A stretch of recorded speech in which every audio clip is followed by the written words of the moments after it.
Bismillah ar-Rahman ar-Rahim. We begin in the name of Allah, the most beneficent, the most merciful. Assalamu alaikum. May peace be with you.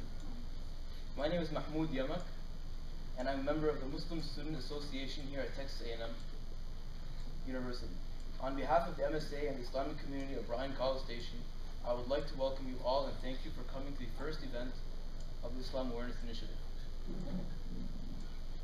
This initiative is organized by the MSA in an effort to reach out to our fellow Aggies to help develop an understanding about Islam and build bridges of communication.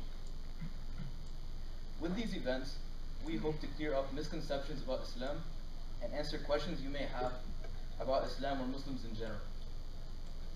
Tonight's guest speaker is Emily Sutcliffe. Emily Sutcliffe is the Assistant Director of the Toll Public Interest Center. She oversees Penn Law's pro bono program by helping students foster meaningful service experiences while ensuring compliance with the law school's pro bono program requirement. Prior to joining the TPIC, Emily worked in a refugee resettlement at Nationalities Service Center and served as a nonprofit consultant for the Mayor's Office of Faith-Based Initiatives. Emily has traveled and lived abroad extensively, most recently in Riyadh, Saudi Arabia, where she taught English to members of the Saudi royal family. In addition to her work at Penn Law, Emily is a doctoral student at Penn's Graduate School of Education and a consultant for the American Bar Association Rule of Law Initiative in Zambia.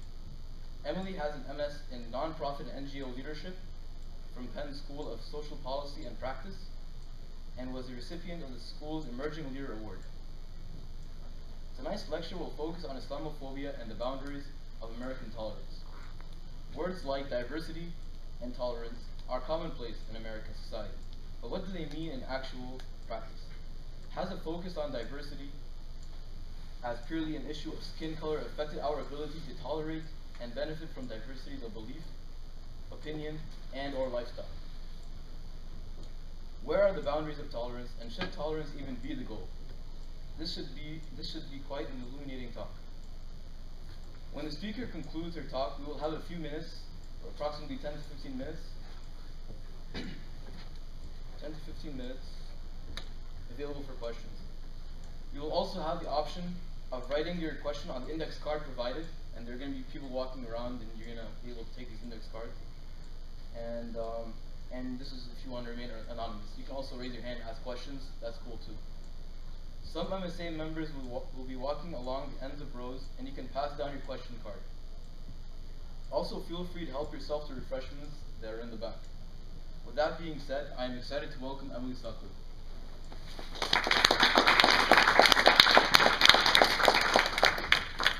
Hello, everyone. So I've heard that Texans are the most hospitable, friendly folks in the country, and I'm going to ask you guys to do me a favor. In the spirit of kind of what this talk is about, I want us all to get a little bit comfortable being uncomfortable, and I'd love it if we could all sit next to people that we don't know. Because I don't know anybody here, right? And so we should all kind of not know who we're sitting next to. Hey, I don't know you. Hey, what's up? How you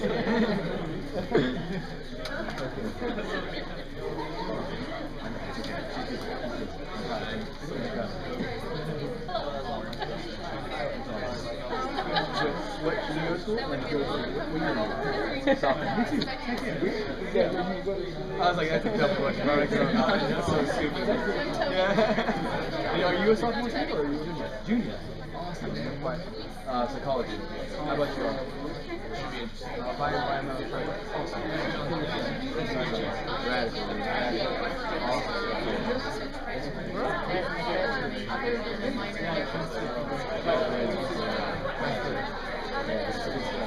So where are y'all from? Houston. Yeah. I'm from Spring. Really? Wait, no way. I went to Howdy. I know we're allowed to get, Bickford. No. Oh, I know exactly. That's not.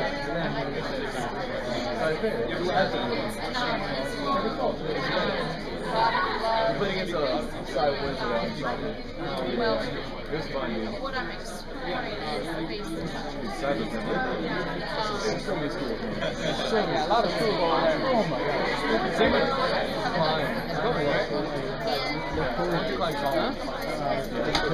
right here? Don't worry, they're ready to jump. So you're saying that we might prove ourselves? I just graduated. True that.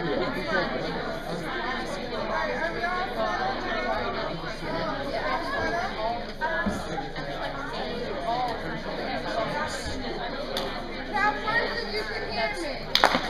Oh, took it back to second grade. Yeah. I'm a little disappointed that my military folks did not follow instructions. I thought that's like your deal, you know what I mean? But I'll assume this is the first time you've all met each other, right? So you can introduce each other. Okay. So, tonight I'm going to try not to bore you, right? I'm hoping that we can engage with each other. I won't say it's a dialogue, I will be talking at you, but I'm waiting really eagerly to hear your questions at the end. And if something pops up in the middle and you really kind of need clarification, please, really, it's very informal. I want us all to kind of just be relaxed and hope to exchange ideas. So, I'm kind of talking about Islamophobia from a bit of a different frame. The bio sketch that Mahmoud was so nice to share, that is all true, but really I'm here just talking about my experiences as an academic and a professional and as a convert to Islam. So kind of an amalgam of my life's experiences are what I'm bringing here, and I hope that we can engage in this topic in new ways tonight. Okay. All right, so first, I want to deconstruct the actual term Islamophobia. So obviously, I'm assuming we all know kind of what the term means, right? It's associated with things, people either having a dislike for, a hatred of, a fear of, and being uncomfortable with things associated with Islam. So obviously, these are two very overt examples of things that would be associated and called Islamophobia, right? He's a proud Islamophobic. Good for him. And so what I actually want to do, though, is I don't think the term Islamophobia is actually useful to what we're discussing here, or the phenomena that we're trying to address. And I think that Islamophobia actually does a disservice to kind of the understanding that we're trying to achieve. So if we look at the term Islamophobia, it really places the emphasis on Islam. So the fear and the hatred or the dislike is focused on Islam. In actuality, though, the focus should be on people. And I think what we're seeing in post-9/11 America is a fear or a dislike of Muslim people. So if we look way, way back in the past to the eras of the Reconquista in Spain, right, the Crusades, that was a time when governments and religious bodies had formal problems with, if you will, with the religion of Islam, with the tenets of Islam, with the Quran, with people converting to Islam, practicing Islam. And so that is a time that I would say when Islamophobia existed. What I would say now, and I'm not saying that Islamophobia doesn't exist at all, but I would say that the phenomena that we're talking about mostly when we use the term Islamophobia in post-9/11 America is actually something that I would call anti-Muslimism. And there's no question why that hasn't caught on, because it's really a pain to say, right? But we're dealing with sentiments and fears of Muslims, of people. And so I hope tonight we can kind of get more of the personal side. I'm going to share some things about my life and my experiences, and hopefully to personalize an issue which I think is actually about people and not so much about Islam. Okay. Thanks. Can everybody hear me? Can you hear me in the back? Yeah? Okay. So, sorry.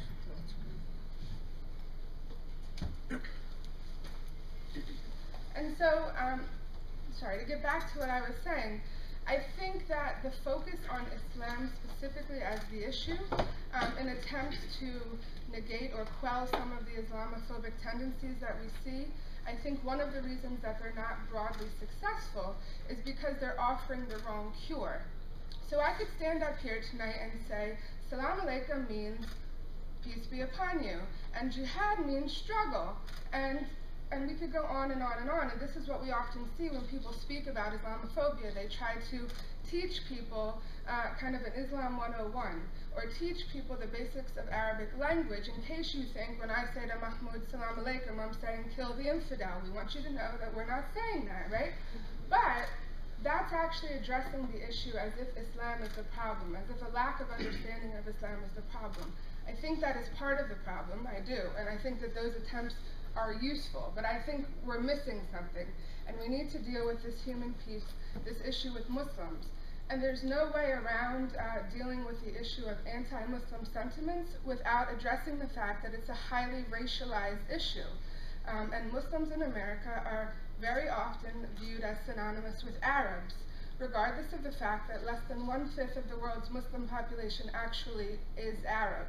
And so it is my frame and my argument that a lot of the issues with anti-Muslim sentiments relate to racial issues.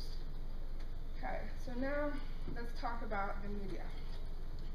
So we have a lot of, I think no one in this room would say that the media is not biased. Regardless of what your political opinions are, we might just think one side or the other is more biased, but I think we can all agree that it's an obvious statement that the media is biased.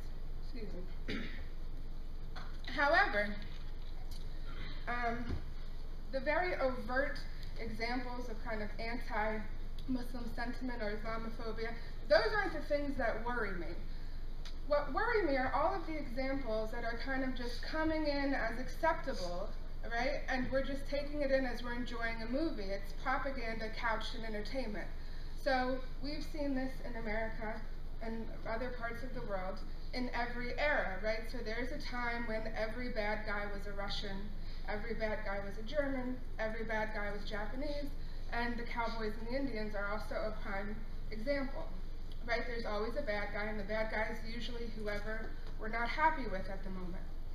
So I want us to be very aware that when we're watching movies, when we're watching television, are Muslims being depicted as the 3 B's, right? So when you see a Muslim, are they always, first of all, associated with being an Arab? Usually they are, right? And are they either a bomber, a billionaire, or a belly dancer? Sometimes they're all 3, but usually they're one of the 3, right? And so that kind of typecasting is really problematic, and it takes away the agency and the diversity of the Muslim experience. It also, over time, it really seeps into all of our psyches, and we begin to see these things as reality. And we could say, no, that's not true, but what if we don't have real life experience? So if one has never been to Lebanon, for example, let's go to Homeland, right?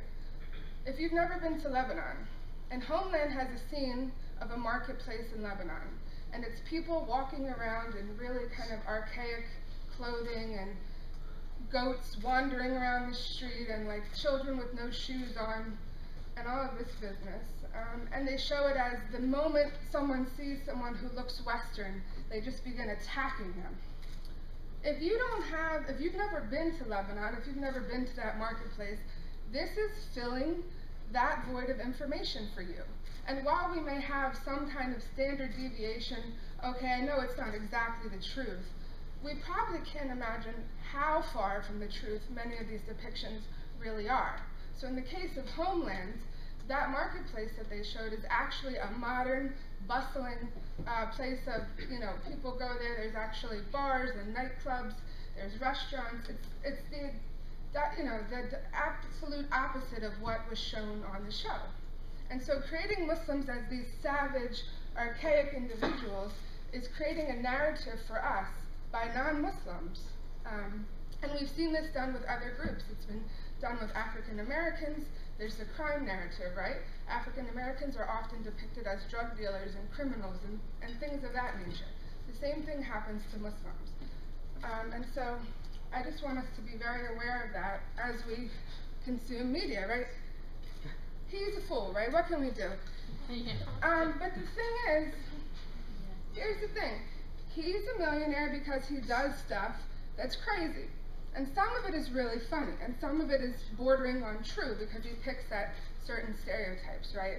But a lot of it is really despicable and offensive. The issue here is, would Sacha Baron Cohen be able to make a movie like The Dictator if he was doing it based on black people, or based on homosexuals, or based on Asians? I can hardly think of another group where he would be able to make this movie where it wasn't categorized as hate speech. Okay? So when we live in a time, and every time, this is what the theme that I hope to thread throughout this talk, every era has had this phenomena. What changes is the group, okay? The group that is the target and the focus of it. This is not new.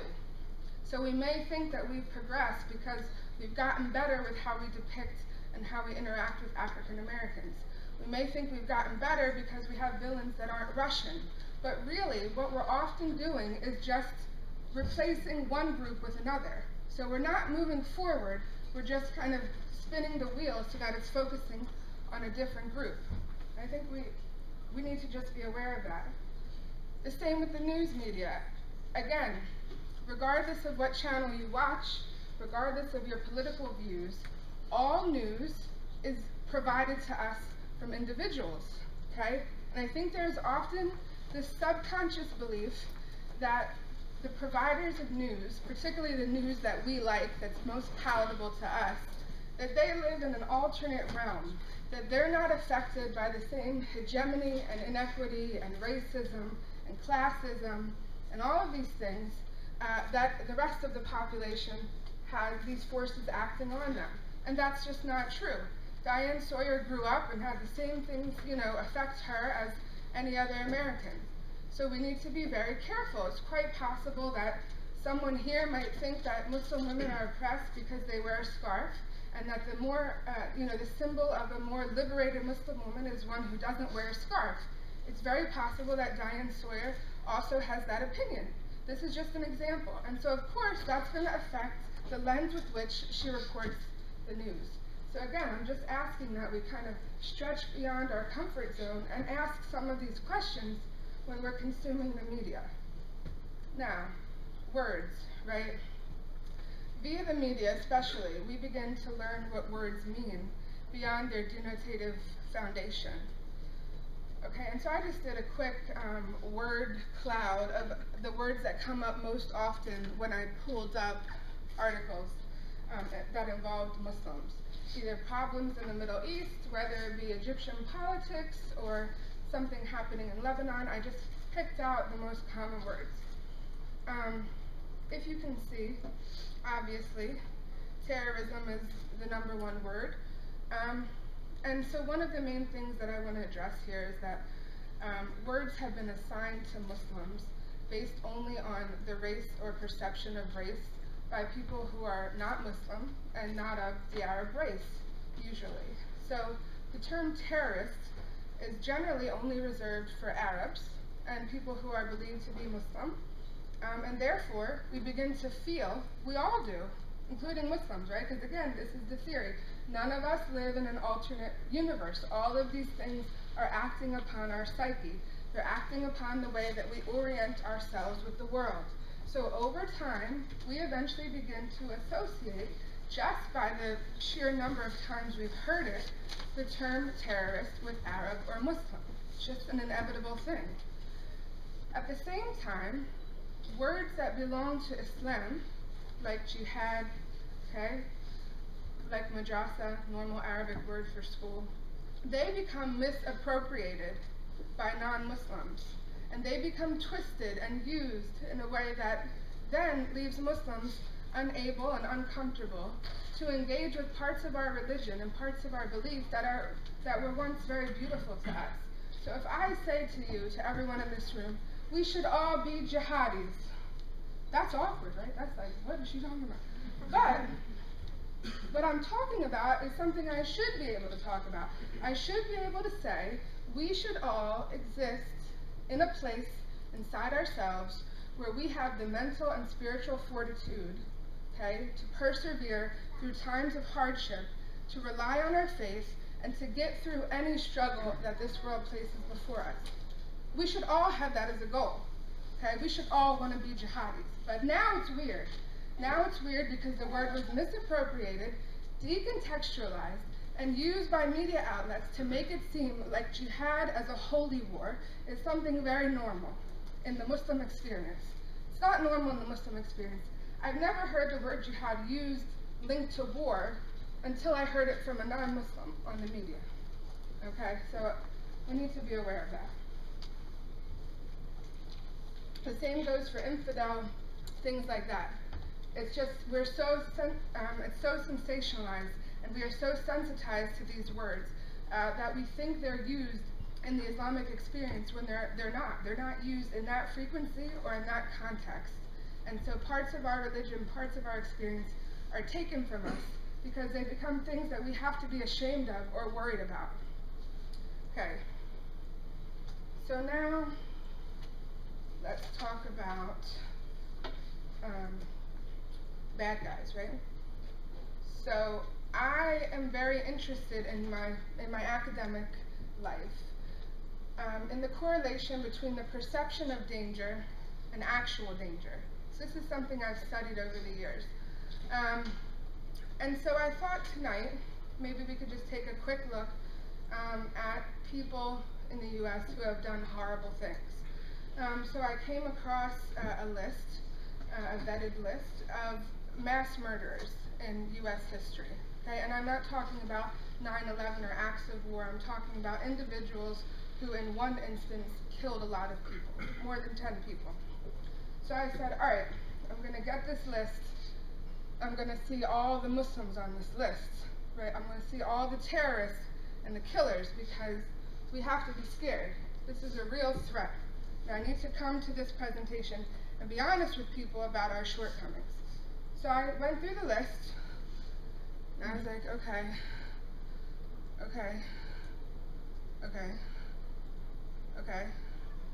all right, okay.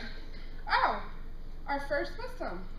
So I had to go like 15 people down on the list to find the one and the only Muslim on a list that I had to scroll like 7 times on the internet, down, of mass murderers. And this is the one and only Muslim on the list. The issue here is that all of these men who did horrible, disgusting, despicable things, when I pulled up articles about them, I saw words like troubled, recluse, quiet, parents were divorced, Asperger's. I didn't see terrorist mentioned one time, okay? But when I pull up information about this terrible guy, immediately, right, there's nothing about him being troubled. There's nothing about his sad childhood.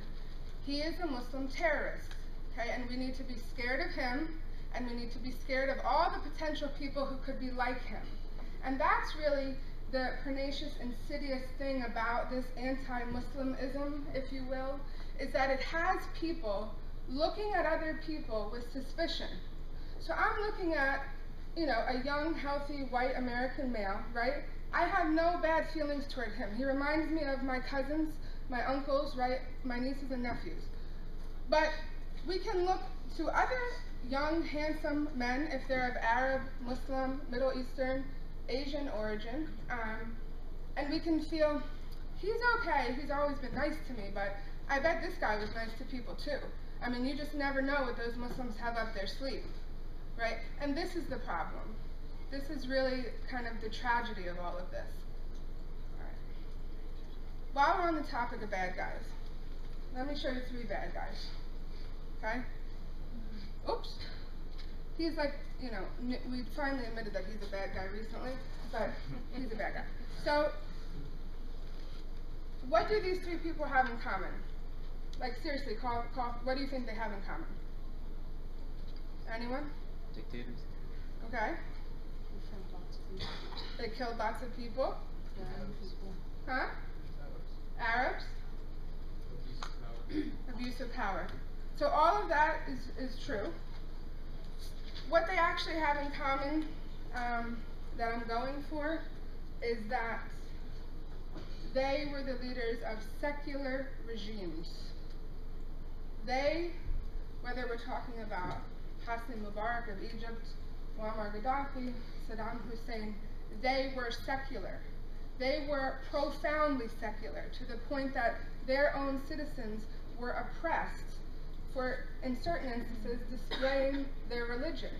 In Egypt, for example, in the past, in eras before Mubarak, people were taken while they were going to the morning prayer to prison. Okay, women, if they were wearing hijab, the scarf, it was ripped off of them and they were given citations. Okay, these were extremely secular leaders wearing Armani suits when they weren't in their military uniforms, drinking alcohol, and their regimes were proud that they were not religious. So what we have here are secular leaders oppressing Muslim societies. What it is received as from the American media are Muslim extremist regimes oppressing societies that would have probably not been as religious had their leaders not been so oppressive and extreme in their religious belief. Do you see what I'm saying though? This means that we are believing the diametric opposite of reality. Okay. This is another important point. Often these two things are conflated. The opinions of people who happen to be Muslim and the Muslim opinion, okay? These are different things. And when we conflate them and say that all things are, that's the Muslim opinion. Oh, the Egyptians, that's the Muslim opinions. Lebanese, that's the Muslim. When we do that, what we do is we remove the right and the agency of the person who has the opinion, and we delegitimize the opinion. It may be a perfectly sound opinion. It may be correct.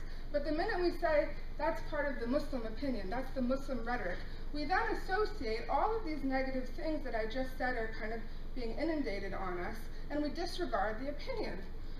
So what is the Muslim opinion? What falls into the category of Muslim opinion?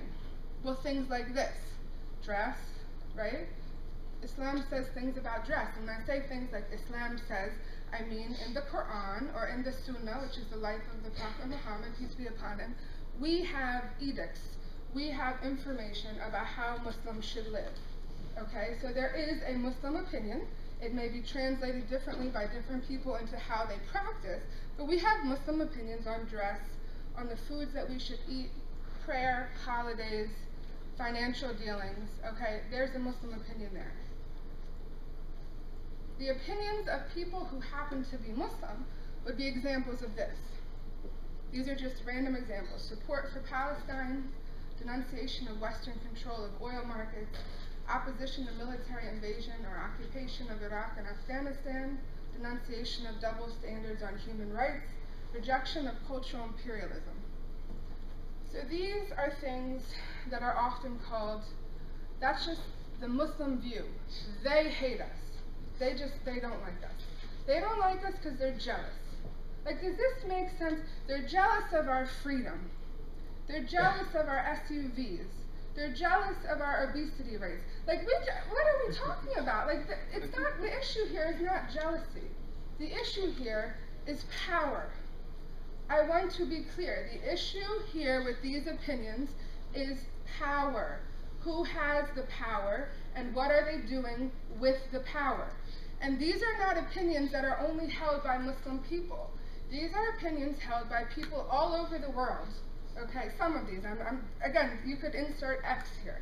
But these are opinions that are held by people all over the world who either have a concern for what people in power are doing with their power, or are the people who are not in power who are being oppressed by what the people who have power are doing with it.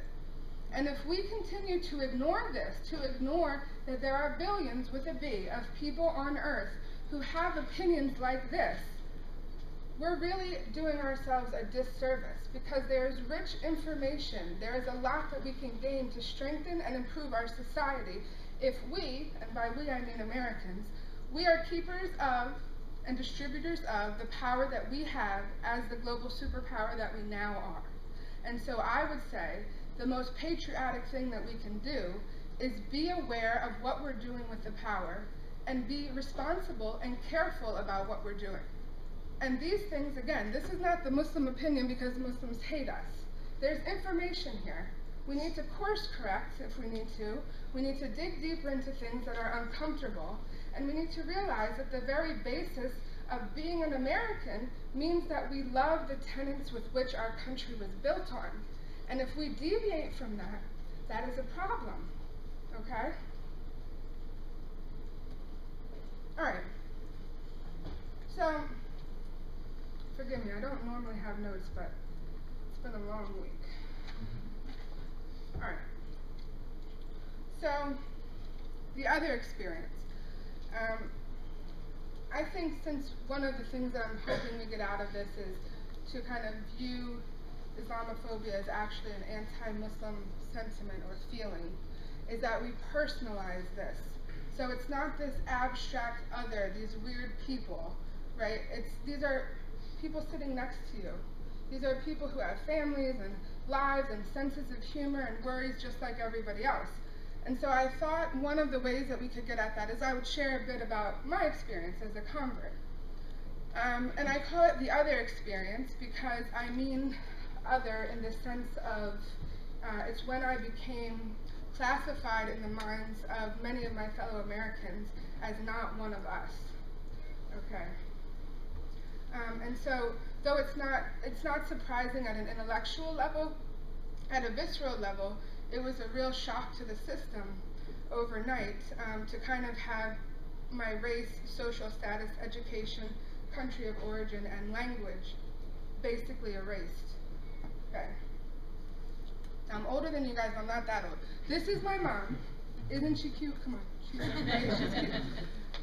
This picture doesn't get more American, if you ask me, if we're talking about dominant, normal American as we associate it. We have a Christmas tree in the background. We have Grandpa with his blue eyes, who was in the military until they wouldn't let him be in it anymore because he was too old, right? He was the head of the military police. He went all over the world investigating war crimes. This is my grandmom. She worked for the government until she retired. And there's my mom in her cowboy uniform, and the dog. So we've got it all, okay? So these are essentially the people who raised me. My father was a European-American English professor. He passed away when I was young, and these were really the core of people who raised me. I took it there, y'all. Okay, look at me. Late 80s. It was a rough time. And do you guys know New Edition? New Edition? Yeah. No? Right? So it's, right. But it's like a music group from back in the day, like in the 80s and 90s. And this is my cousin, Jenny, right? Jenny, not Fatima, Jenny. And that's me. And Christmas tree. Okay. So this is like where I came from. Like I was raised in New Jersey.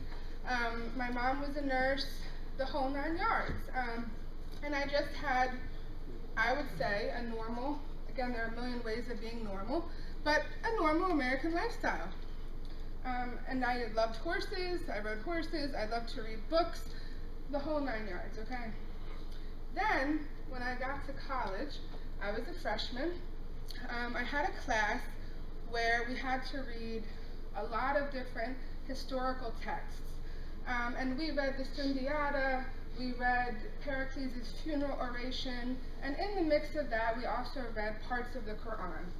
And at that time, God forgive me, if someone asked me, what religion are you? I was raised Catholic. I would have said, I'm agnostic, or I would have said, God forgive me, I'm an atheist. Because I was just in this place where I thought that people used religion because they were scared that when you died, that was it. And that religion was just a form of mind control and a way for armies to move their little people like the game of Risk. And I was really like proud and thought I was so clever. And then I read the Quran for this class, and it really it hit me. And I thought, whoa, this is, I don't know what Islam is, but it's like weird for sure. And I remember when I went to Disneyland, and there was this Saudi woman in the airport who was like covering her face, and I felt so bad for her. I can remember being like 5 years old and feeling so bad for that oppressed woman. And I was in freshman in 2001, so this was just before 9/11, like right as 9/11 was happening. So it was all very bizarre. But I could not shake what I had read, and so I started reading more, and I found out that friends that I had were Muslim, and I didn't know that they were Muslim, and they would see me reading the Quran, and we would talk, and eventually it got to the point where I knew that I had a choice. I was either going to live my life, you know, as I had been doing it, right, as a normal white American woman, or I was going to convert to Islam. And because one of the kind of main things about my personality is that I always say, you may like me, you may not hate me, you know, you may hate me, but I'm always going to live the way that I feel is true. I'm always going to be in my truth. I said, I'm really not going to be able to be happy if I live my life feeling like I knew what was true and I didn't do it. But if I do what's true, that really sucks. Like, I gotta be a Muslim. That sucks. But, bam, I became a Muslim. And I decided that there are many opinions on this. I'm not saying one is right or wrong, but I decided that for me, one of the jobs that a Muslim woman was supposed to do was to live her daily life with people knowing that she is a Muslim, okay, and to be protected in whatever way, be it spiritually, be it like literally physically protected by representing herself as a Muslim woman. So I also decided to wear hijab, to wear the scarf. And so this was around the time that I became the other. And during this time, and until now, I'm no longer white. I have people tell me all the time, you don't even look white. Are you sure you're really white? You definitely don't look white. I have people tell me all the time, and this is real, it happened at my son's bus stop like 2 weeks ago, you have a strong accent. And I was like a Philly accent? No, it's heavy, and I was like, oh, okay. Got into the Ivy League accent, but okay. So I was like, all right, that's cool. And then also, and this comes from my Muslim brothers and sisters too, oh, did you marry a Muslim? Is that why you're a Muslim? You just married a Muslim, right? Because why would you do that? And when I lived in the Middle East, I would get that all the time from other Muslims. They would say, people don't know that you're American. You should take off your hijab so that people realize that you're Hawaga, that you're a foreigner, because then I would be treated better. Then they would know that I'm white, and I'm one of the colonizers, and we love colonizers, and we really do. We're like, oh, you get better service at the restaurant. You get to go to the head of the line. People need to know that you're not one of us, you're one of those people. So it's actually the idea that Muslim women, Muslims in general, who show their Islamic belief in the way that they dress, are treated better in the Middle East. That's actually a strong misnomer. So in Egypt, for example, I say Egypt because I did marry a Muslim and an Arab, an Egyptian, because I was a Muslim, right? Not because I became a Muslim because I married him. And you will find hotels in Egypt, and Egypt all over the Middle East, other countries as well, but I'm just using that as an example, where it says if you wear an Islamic bathing suit, so it's a full bathing suit. I'm not talking about going swimming in regular clothes. I'm talking about a $300 custom-made bathing suit for Muslim women.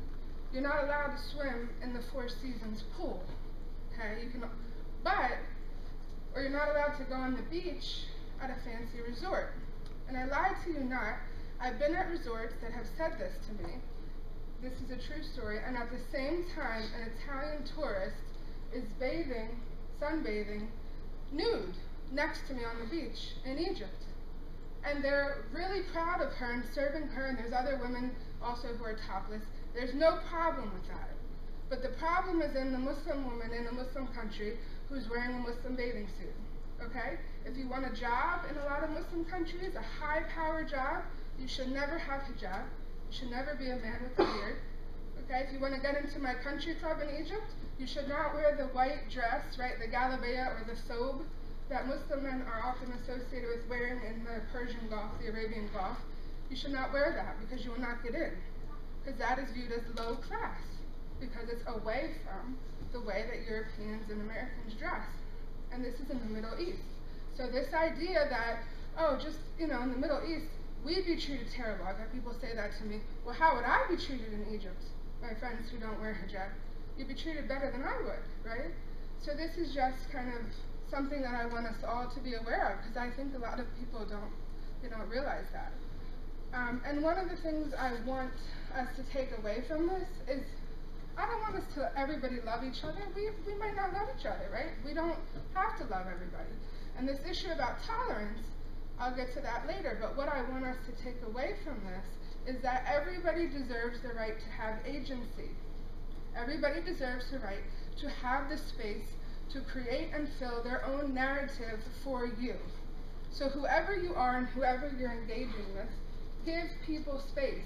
Don't project things onto them. Don't assume that you know about their story. Don't assume that you know what language they speak or what race they are, or that they will or won't have a good sense of humor. Some of the funniest people I know were Saudi women who covered their face. They were hilarious. Don't assume that you know. Really, don't assume. So that's a very basic thing that's hard to put into practice. All right. Why tolerance is not enough. So, when I think of the most basic way that humans can interact with each other, I think of like the word tolerance. If we think of it in a medical sense, it's like, she can't tolerate milk, right? So when I think of tolerance, I think like humans who don't vomit at the sight of another human. Like that, I'm not sure why that's our goal. That seems like a really low goal to have, right? That we tolerate each other, we're not physically ill or disgusted when we're in the presence of someone else. I don't know why that's our goal. It shouldn't be the goal, right? Being tolerated sucks, because it means we're just like barely able to function in the presence of this other awful person. And then the issue of race comes in. What I don't understand, I do understand, but what I don't like, in America, tolerance has been almost entirely associated with skin color. Now, why are we proud of ourselves when we tolerate people for things that they didn't choose? We shouldn't be. No one chooses their skin color. Nobody chooses, what country they were born in, what language is their first language. We should not be proud of ourselves and feel that we've achieved something if we are able to sit in the same room without vomiting as someone with a different color skin or a different language of origin or a different religion than we have. But we think, oh, it's good, it's good. What we've done is we have made it so that people become different color carbon copies of ourselves. And then we say, oh, there's a brown one and a yellow one and a darker brown one, and okay, I can tolerate, good, I'm great, I'm diverse, I'm open-minded because I'm tolerating all these people. And what you're doing is you're tolerating carbon copies of yourself that are just in different colored, skin. That's not really what I want for us as Americans. I want us to be able to not only tolerate, but to learn from and grow from and argue with in a way that doesn't end in fractured relationships, people who choose to be different than you. I choose to be a Muslim. That means I'm choosing to be different than a Christian. I choose to wear hijab. That means I choose to dress differently than a woman who doesn't. Right? I choose to believe that Palestine is in a terrible situation and is being oppressed, and there is apartheid there. That is a choice. That is an opinion. That does not mean that people who have different opinions should not be able to engage with me, to respect me, and that I should not be able to do the same for them. So when we speak of tolerance, A, it's not enough. B, skin color, tolerating anything that anybody didn't choose is not tolerance, and we shouldn't be proud of it. And C, we need to start learning how to tolerate things that people can choose. That's when we've really reached the upper echelon. When we can tolerate, learn from, enjoy not enjoy but not hate, people who choose to live differently, look differently, pray differently. That should be the goal. Okay. I also have a problem, you can guess probably, with coexist. Because, like, is existing really, like, do we just want to exist? So, I think what we all need to do, I'm coming to a close because I really want to get to your questions and I want to get to dialogue, and I've talked enough at you. But what I really hope we can do and take from this is that the goal should be to really look at everyone, give them space. Look at the media, look at the messages that we're hearing, look at our teachers, look at our professors, look at them in a way that you would look at anyone else, right? They are individuals living in a society, and there are inequities, there are hegemonies, there are racial issues, there are class issues. They are not absent from that environment. Those forces are acting upon them. So you may have a professor who's teaching you things that are wrong. You may be watching a news station that's the highest ranking news station, and it may be propagating a fear of Muslims in your heart, okay? And we have to be brave enough to say, wait a minute. And that saying, wait a minute, and saying this doesn't make sense, that doesn't make us less American. And this is the thing, what really breaks my heart. The fact that, in many instances, anti-Muslimism is linked to patriotism.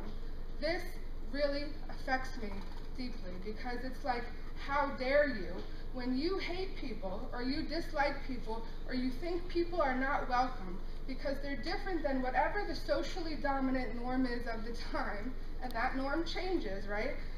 You are being profoundly un-American. We are all immigrants, unless we're Native American, right? We're all immigrants, and people say that all the time, but I don't think we really get it. Like, do we really get it, what it was like coming from Ellis Island? Do we get what it was like to be an Irishman who was treated horribly because they were viewed as like a second-class citizen because they came from a poor country, they came there as refugees? We have always had this hierarchy in our country, and what has made us so strong and what has made us a global superpower is that woven into the fabric of what the founding fathers and mothers created in the Constitution and the Articles of Independence was that we view those people as making the fabric stronger, right? We take the talents and the skills and the viewpoints and we help it to make us a stronger unit.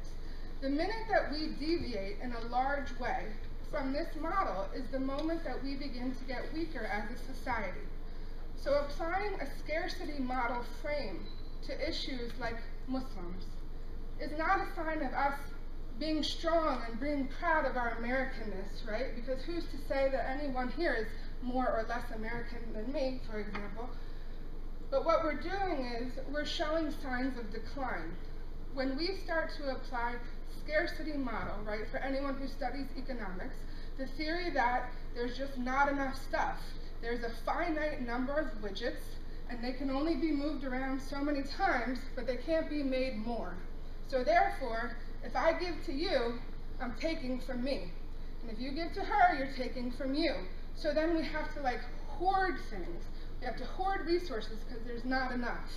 Well, things like being socially conscious and being responsive to different beliefs and having open dialogues with people and appreciating the way people practice their religion, that is not a widget that has a finite number. That is something infinite.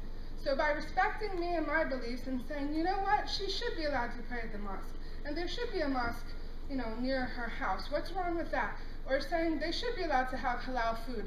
That is in no way affecting your right to practice Christianity or Judaism or atheism. And I think that we often apply it like, oh, well, if they're allowed to start celebrating Muslim holidays in school, what next? And it's like, is anybody saying that they shouldn't celebrate Christmas in school if they're celebrating Eid in school? How about we all celebrate what we want to celebrate, right? And so I think we need to really apply the abundant economic theory, the more is more theory, as we look at the world and interact with each other. How many people in this room believe in God and or a higher power and or the possibility of a higher power? Raise your hand. So that's a lot. That's like everybody that I look at. Everybody that I look at. So, one of the things that I want to leave you with is, there is no way that anyone who believes in God, or the possibility that there is a God, should ever be phobic, or be worried about, or be scared about, or be unhappy about another person who believes in God practicing what they believe makes God happy. So I have found in my life that some of the biggest advocates and allies that I've had have been my friends who are very religious in their belief, whether it be Christianity, Judaism, what have you. And when we can make that link, that a lot of the messaging that we're hearing in the media is a secular atheist message. This is real, guys.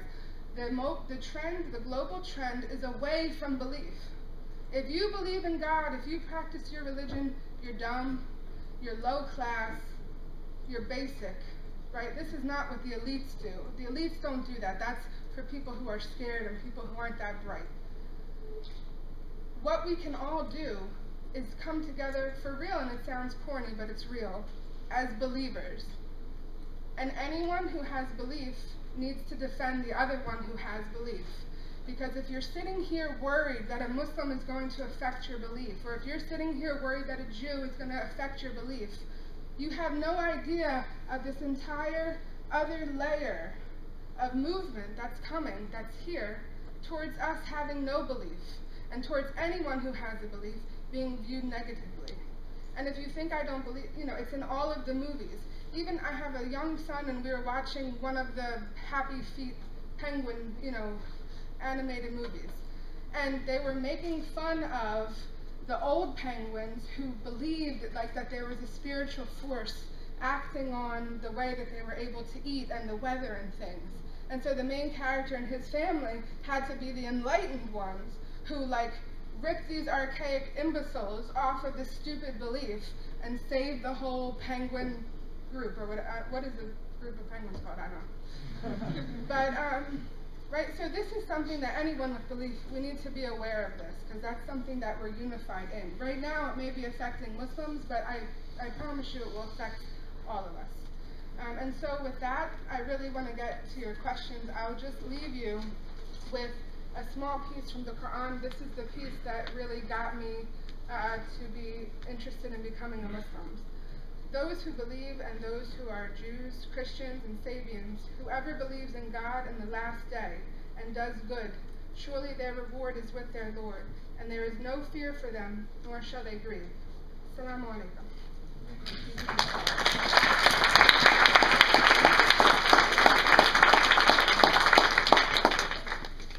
So we're going to be taking questions right now, and if anyone they want to raise their hands as well, that's cool too.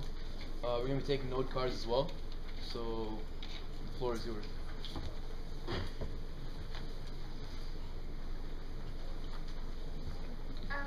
So you said anyone who has belief needs to respect others that have belief. What would you say to people that don't believe in a higher power, and how do they play into this? That's a good question. This goes back, my answer, right, and I'm just one woman, but my answer would be it goes back to the issue of space and agency. So if we respect everyone's right to write their own narrative and to live their own life and to create kind of their own path, I think as long as we respect other people doing the same thing, I would say we have to respect each other. I don't think that that's the problem. From my observation, the issue of being conscious and choosing to being an atheist or not having a belief, in my experience, those people are often very conscious and live their life in a way that respects humanity and does their best to kind of do the best while they're here. And so I think that that does not but in any way, the way that people who often don't have belief live their lives is often very similar to the way that people who are trying to be good in their belief. I just ask that those who don't have belief try not to look down upon or to kind of delegitimize those who do, if that makes sense. Thank you. You had a question over here. Anytime that I've ever heard a Muslim speak, about tolerance or about anything really. I've never been able to really see them deviate away from their religion, especially in this kind of is confusing to someone like myself who I'm not all too familiar with Quran or what it says. So I believe this is really a big problem for the Muslim community, just like any other religion. But I believe this is especially a big problem for the Muslim community, as in they're not able to explain their differences, explain where they're coming from in terms where outsiders can understand. What abilities does a Muslim have to be more, or what do you feel as though a Muslim should do to avoid that sort of difference starting off at the beginning from not people who just don't understand? Because there's a lot of things that are said that you said, for example, that I didn't understand, and a lot of it might be distorted, but whatnot. But what do you see as something that Muslims could do to help other people understand what they're talking about when they speak? No, that's a great question. I think some of that, a lot of that is we as a community have work to do, right? And so oftentimes the people who are the mouthpieces may not be the best speakers or the best PR folks, but they may have the most Islamic knowledge, or they may be in different positions that would make it seem as though they should kind of be speaking. And so I think utilizing perhaps people who have the cultural kind of knowledge and competency for whatever the audience is really important. So I think in the American context, utilizing converts or people who have a really kind of close relationship to whatever the culture is. I'm not a Texan, so in the North, I would say different jokes and I would be different, but I'm not sure exactly what the point of entry is here, for example. I think we need to be more conscious of making sure that that we're connecting with our audience because we're from our audience.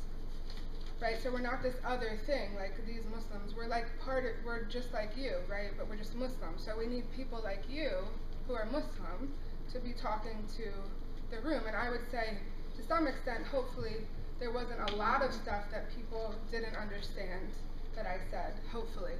So I did try to avoid that, in terms of words and language and things like that. Yeah. I was just a little confused on your standpoint. So, do you believe that Islamophobia is restricted to just American culture? Because you had mentioned that you were not treated fairly in the Middle East and Egypt. So, do you see that mostly in predominantly Western cultures, or do you also see the Middle East? I mean, I guess it's more clear where you find Islamophobia. No, that's fair. So I was speaking mainly about Islamophobia or anti-Muslimism in America because that's kind of where we are, and that's the audience that I think needs to hear it here. But actually, I'm doing an entire study and dissertation on Islamophobia or anti-Muslimism in the Middle East. So I certainly don't think that it is restricted to Americans or to white Americans, or not at all. I think it's related to the global power dynamics and related to kind of colonialism and imperialism and remnants of all of those things that we can see strewn throughout the entire globe. So I don't think it's restricted, no. I have two questions. The subjugation of Muslim people in Egypt you're talking about, is that seen all across the Middle East or just in Egypt? Or have you seen it everywhere? I mean, I think based on the countries that I've been to, I would say by and large, and this includes Saudi Arabia where I lived for 3 years, people who are overtly Western are treated better, are viewed as more beautiful, are assumed to be more educated than people who look Muslim, who wear a scarf. So I have friends who, in Saudi Arabia, I had a good friend, and she was from West Virginia and very rural upbringing, had never been to college, and she didn't wear a scarf. And when we would go out, the waiter would always talk to her, the people would, at the malls, the guys who sold the perfumes, they're like running and falling to help her, and they're assuming that I have no money and that I'm stupid. Like, for real, it happens all the time. So again, it's back to this issue of kind of these larger remnants of things like colonialism, globalization, right? So when you have the media there's the same media as we have here, so they're seeing the same sex symbols, the same actors, the same goal. So you have places like Egypt where being curvy was always like considered attractive, and now Egyptian women are like very, they're having higher rates of anorexia, and we see in other countries lots of plastic surgery. So it's the same thing that I think lots of African Americans have experienced here with this concept of the lighter your skin, the more beautiful you are, the longer your hair, the more beautiful. It's a very similar thing that exists in the Middle East, if that makes sense. Yeah, it does. And the second one, this might be kind of personal. You don't have to answer if you don't want to. Sure. What does your mom think about your Yeah. So, and I was going to get into the women issue, but there wasn't enough time because I think I would be happy to answer questions about Muslim women. But my family is really amazing in that my grandparents had this belief. So when my grandfather was investigating, this is related, I'm not like going on a tangent. When my grandfather was investigating Nuremberg in Germany, they adopted a German girl. And when they were in Japan investigating the atomic attacks there, they adopted a Japanese boy. And so they tried to adopt a child in Germany who was the product of a German woman and an African American soldier, and they were not allowed to because at that time it was illegal for a white family to adopt an African American child. And so I think things like that, and the way that they traveled, and they were military people, and so they interacted with lots of different people, they just had this very kind of open sense of like, okay. And so my grandmother and my mother, they were very accepting. I remember the first time I came home with a scarf on, though, it seemed like the air kind of got sucked out of the room. It was a sad day because I felt like they also felt that they lost me. But that quickly subsided, and subhanAllah, which is like being in awe of God in translation, my mother actually converted to Islam like 5 years after I did. And so she doesn't wear hijab, the scarf, but she is a Muslim. So. We're just probably one or two more questions, just 5 more minutes. Okay. I'm sorry, right here, he's been trying for a long time. Could you please quickly, I guess, touch again on the original meaning of the word jihad and how it's been contorted by the media? Struggle, right? And I'm not a scholar of Arabic, so any Arabic speakers here can correct me, but essentially it is viewed as struggle, and part of this kind of fortitude, right, having this inner strength and this mental fortitude, which is based upon this belief of this higher power and this belief of this larger reward, right, that this life is not the beginning and the end, it's like the tip of a pin, right, and there's something infinite beyond that. So using that belief to get through any struggle that you have. So Ramadan, right, Muslims fast during the daylight hours for 30 days. That is a jihad, like you're struggling and you're saying, all right, I could drink this water and nobody would see me. But you know that God will see you. You know that that could affect kind of pleasing God. So you continue to fast. So that is a good example of a jihad. So this idea of taking this word and applying it to this concept that Muslims secretly or not secretly are trying to conquer the world and that it's part of our religion is actually the opposite of the truth. And there are many rules of war in Islam that are like so beautiful and so profound. You can't kill the livestock.